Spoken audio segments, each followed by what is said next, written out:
Hello, welcome to episode 1 of Retire Life Ready. We're going to discuss a pretty niche topic today, being that of those who choose to rent in retirement when they have the financial means to buy their own home in retirement, but for a particular reason they choose to rent. This podcast is not financial advice. It does not take into account your personal circumstances or situation. If you do require financial advice, you should seek that from a licensed financial advisor. Do not act on things discussed in the podcast. Now, this topic is rather niche. I don't imagine there are a whole lot of people out there that choose to rent in retirement when they have the means to own their own home. But when I put up a post on Instagram saying I was considering doing this podcast, someone responded back with a question or a query saying, James, could you talk about this topic? And I thought it would make quite an interesting topic. There's going to be a lot of elements in here that are going to be relevant to a whole lot of people, even if you do choose to own your own home. The intricacies of the way the age pension system work and some of these kind of things I'm going to discuss with you during this podcast. So maybe let's start this conversation, I guess, with acknowledging that for a whole range of different reasons, there is a proportion of the population that can't afford to own their own home in retirement. And so this podcast isn't necessarily for those people that can't afford to own their own home.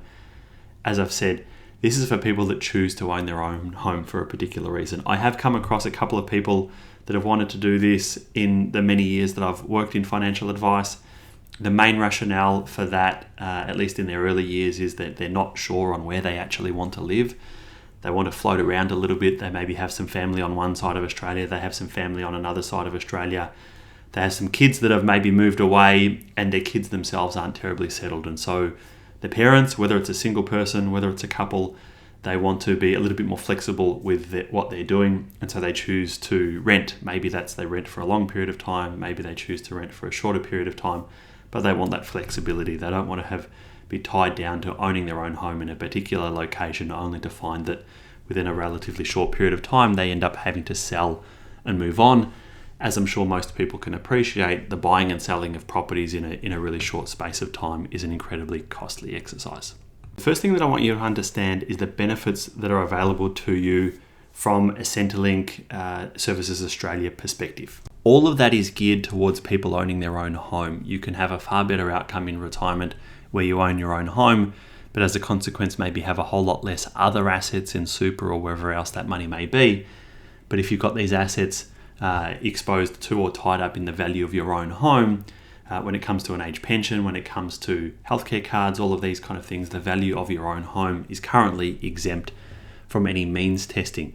So it can mean that you could live in a relatively valuable house, wherever that may be, have a whole lot less in other assets, and still qualify for an age pension or possibly one of their healthcare cards. Now, if you look at what support is available for those people on the age pension, for example, and have a chat about how does the age pension system work. The first thing you need to appreciate when it comes to the age pension is you firstly need to be old enough. So that is currently age 67. We've been through a period of time where that's increased from age 65 up to 67. Now it's for everyone. You have to be age 67 before you can get an age pension. Then assuming you are old enough, you then need to meet an income test and an asset test. The vast majority of people are limited by how much age pension they receive on the income side of things, lesser so on the asset side of things, lesser so on the income side of things. But there's these two tests that Centrelink do. They look at your assets, they look at your income. Whichever results in the lower amount of age pension payment to you, that's the amount of pension that you get paid. From an assets perspective, these are the current numbers. Now these get updated every 6 months. So depending on when you're listening to this podcast, I'm recording this on the 27th of August in 2025. These numbers may be different. But for the time being, as I'm recording this podcast, a single person that owns their own home can have assets of up to $321,500 and still receive the full age pension. If their assets outside of the value of their own home are less than that, they'll get the full age pension. If their assets outside of the value of their own home are over $321,500, their age pension will slowly start to phase out to an upper level, which I'll get to a little later on. Now, there's a slightly higher allowance for assets for people that don't own their own home. For a single person, that's $579,500.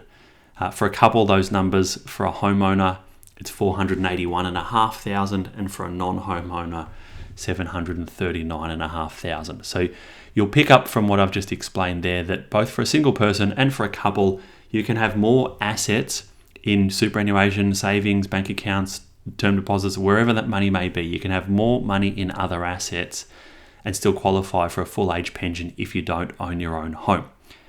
The thing is, the difference between the homeowner cutoff before your age pension starts to phase out and the non-homeowner cutout before your age pension starts to phase out is only $258,000. And I suspect there aren't a whole lot of homes in Australia, certainly in the major capital cities, that are worth less than $258,000. So it's not a huge extra allowance worth of assets that you can have and still qualify for otherwise the same amount of age pension from an asset test perspective.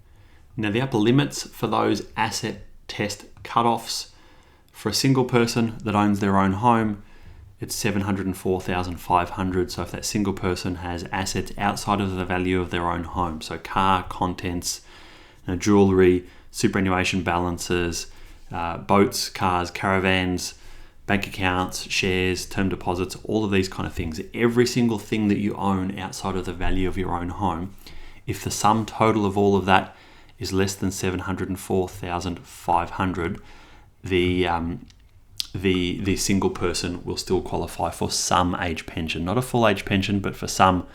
The non-homeowner single, it's $962,500, and then for a couple, those numbers are a little bit higher. So for a couple, they can have up to $1,059,000 if they own their own home.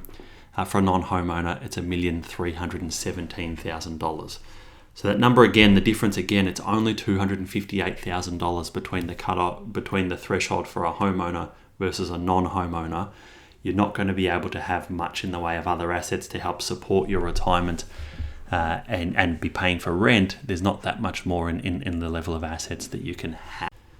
Now, the next part to the equation around this age pension assessment is on the income side of things. The income side of things is a little bit more complicated to try and explain in a podcast, so I'll do my best to explain that to you. Centrelink assess your income from gainful employment and these kind of things, and there's some allowances for work and pension bonuses and bits and pieces. I'm not going to go into all of that detail. It's a little bit beyond the scope of the point that I was trying to make with this particular podcast. But for a single person, if they earn over $218 a fortnight, the rate of age pension that they receive reduces by 50 cents for every dollar that they earn over $218 a fortnight. For a couple, it's income over $380 a fortnight. Each individual person's entitlement to the age pension reduces by 25 cents for a total of 50 cents for every dollar over $380.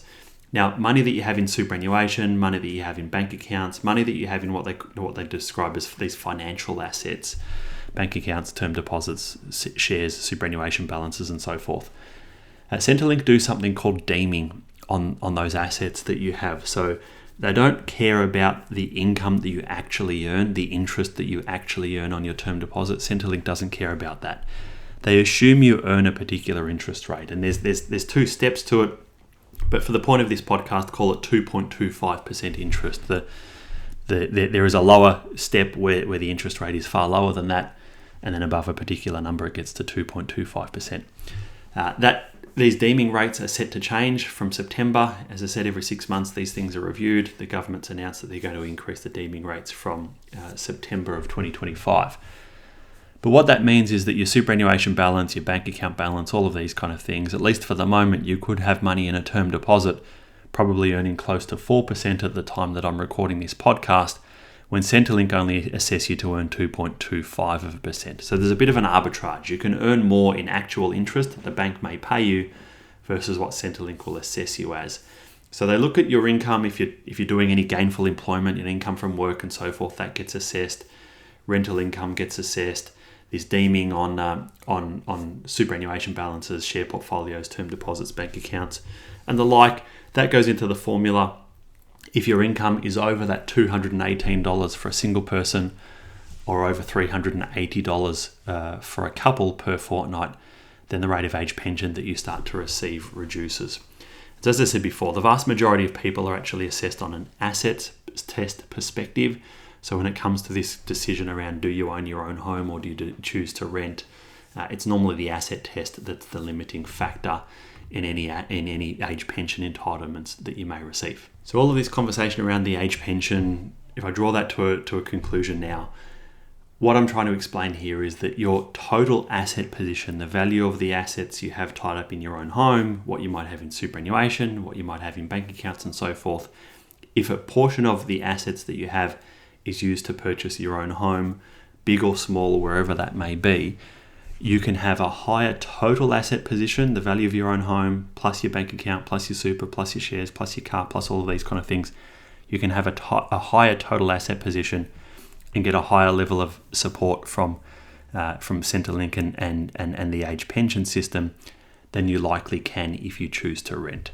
So when it comes to people heading into retirement, and this is whether you choose to own your own home or whether you choose to rent, the big thing in all of that is that you need to make sure that you have enough income to support your lifestyle. Now that may be through self-funding it. You might have enough money in superannuation and other places, rental income from investment properties, wherever these income sources may be. You may have enough money in all of these types of assets to be able to fund your own retirement, and you'd be what's called a self-funded retiree. A large portion of the population need to rely, at least at some level, on some support from Centrelink. Maybe it's a full age pension, maybe it's a part age pension, but a large portion of the Australian population are in receipt of one of those kind of benefits. And if you're likely to need one of those types of benefits to help support your retirement, chances are owning your own home is probably going to be a better option, because it means you can get more of that benefit from Centrelink than if you've got a whole lot more money in your superannuation or your bank account balance. Now, if I can turn your attention to a conversation, or we draw this podcast towards the income that you need to actually help fund your retirement. I alluded to it just a second ago with the age pension entitlements, but you've got, you need to live. You need to, food, shelter, clothing, all of these kind of things. We need these basic necessities of life, and that's going to cost a particular amount. Depending on how you decide to live, where you decide to live, that's going to cost more or less than the next person. Now, when it comes to your retirement, you need to cover these basics, but if you then need to factor into the equation that you've chosen to rent for whatever reason, you've got the means to buy your own home, but you've chosen to rent, well, that's an additional expense that you need to be able to factor into the equation of how much money do I need, what level of assets do I need to be able to fund the retirement that I'm looking for. Now, what we tend to see in the work that we do in the financial advice business that I work in is that retirement tends to be broken up into three main phases. There's the earlier, more active phase where people are out and about, they're traveling, they're meeting up with friends, they're eating out regularly, maybe if they've got the means, they're traveling overseas, they're doing some of these kind of things that people look to aspire to in retirement. We've got lots of people that talk of wanting to travel overseas every year for the first maybe 10 years or so of their retirement. And that happens quite regularly. So you've got this more active phase of your retirement in the first maybe roughly 10 years if you retired at some point around age 60. Then you move into a bit more of a passive period of your kind of retirement, where now you've maybe ticked off all of the big overseas travel destinations that you wanted to do. You can't be bothered with the overseas travel. It's a long way from Australia to other parts of the world. The jet lag, it's costly, all of those kind of things. And so your life starts to slow down a little bit. You start to spend a little less money. And so you might have just gone through that more active period of your retirement, which is typically kind of peak spending. Then your spending maybe starts to slow down for a period of time for that next kind of 10 years or so. And then you maybe start to enter a period of time where your health starts to deteriorate and you need more healthcare and aged care type services, and spending might increase again for a little while there. So it's really common for us to see people budgeting on spending a certain amount of money for their first 10 years, then maybe that's slowing down for a period of time, and then perhaps it increasing later on. Now, if you've chosen to rent during all of that time, the likelihood of the cost of your rent is that it's going to just keep going up year after year after year. So your lifestyle expenses might be higher in the beginning, they might slow down for a little while, and then maybe they pick up a little bit towards the end if healthcare dictates so. The reality is that the cost of your renting is likely to keep going up year after year after year. And so when you're factoring into the equation of what level of income do I need, what level of assets do I need to support the income that I need to fund my retirement, you need to be factoring in that the rental cost, if you're going to be renting long term, is going to keep going up and up every year by a certain amount, inflation or then some. So you're going to need to have a fair amount of money set aside to be able to cover the cost of rent. I've spoken about in some of my videos, and if anyone's been along to any of the seminars that I've hosted in our office in Melbourne, I like to talk about this idea of 20 times, this kind of rule of 20 times, which says work out what it is that you're planning on spending in retirement. So if that's the person that's renting, there's your base living needs and some travel maybe, and then the cost of your accommodation or your rent. Ideally, we want to see people or help people try and get to a level where their asset base that they have to be able to fund their retirement is equal to or closely equal to about 20 times what they're planning on spending in retirement. If you can get to that level, and now not a lot of people can, and I'd kind of acknowledge that, it is only a small slice of the population that get there, but we like to set this as a target, an aspiration for people to try and work towards, is if you can have 20 times the level of assets, so 20 times what you plan on spending in assets to fund your retirement, you're highly unlikely to end up running out of money through your retirement. And the reason for that is if that money's invested reasonably well, pretty standard super fund return and 7 or 8% kind of longer term returns, the maths behind this rule of 20 times says you spend about 5% of your capital each year. So if you spend about 5% each year, but your money's earning 7 or 8 each year, it continues to grow slowly over time. It can help deal with inflation, so your money lasts a very, very long time. Now, as I said, not a whole lot of the population get to that 20 times number, and so the vast majority of people do end up spending some of their retirement savings to fund their retirement. That's the whole kind of purpose behind the superannuation system. But you'd want to be pretty confident in doing some numbers, some projections, and certainly we can help this through the advice process that we follow to make sure that you've got enough money to fund the basic living costs, and then there's enough money on top of that to help fund your renting. For the couple of clients that I have worked with over the years that have aspired to do this, that's kind of exactly the numbers that we've done. We've split out to say, okay, your lifestyle is going to cost you $70,000 a year, but we need to allocate 25 or 30,000, or wherever people may be renting, we need to allocate a certain amount of money towards rent, so that your total expenses each year are maybe $100,000 a year, and then they're going up with a level of inflation over time. That then translates to a level of assets that someone needs that they can hopefully fund their retirement comfortably. Now, the last big part that really needs some consideration for anyone that is planning on renting long term when they otherwise have the means to buy their own home is the longer term needs around aged care. And so we have this kind of, we obviously have this aging population. There's a number of people in aged care at the moment, but as the population ages, people live longer, it's highly likely there'll be more and more people living in residential aged care over time. Now, if you've had anything to do with the aged care system, if you looked into it at all, it's a pretty complicated system, incredibly expensive system for a number of people. But the cost of your residential aged care is broken up into three main parts. You have the cost of the room. Now, there's a couple of different ways that you can pay for the room. You can hand over a lump sum of money, or you can pay an interest rate on the outstanding kind of cost of the room. Then there's the cost of your care. So, all the nurses and the 24-hour care and all the food and all the rest of it that you get.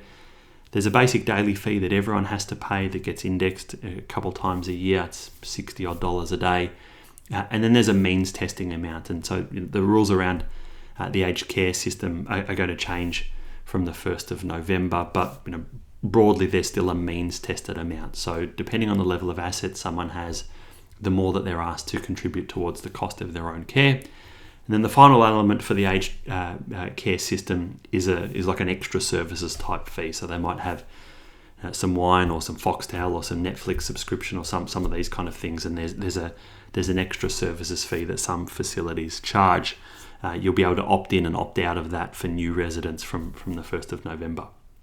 Now, when it comes to funding the cost of aged care, for people that have the means, as I said, they're asked to contribute towards the cost of their care, and they're asked to contribute towards the cost of their care on two fronts. One, they're asked to pay something towards the cost of the room. Depending on someone's assets, they may have to pay the full advertised price of the room.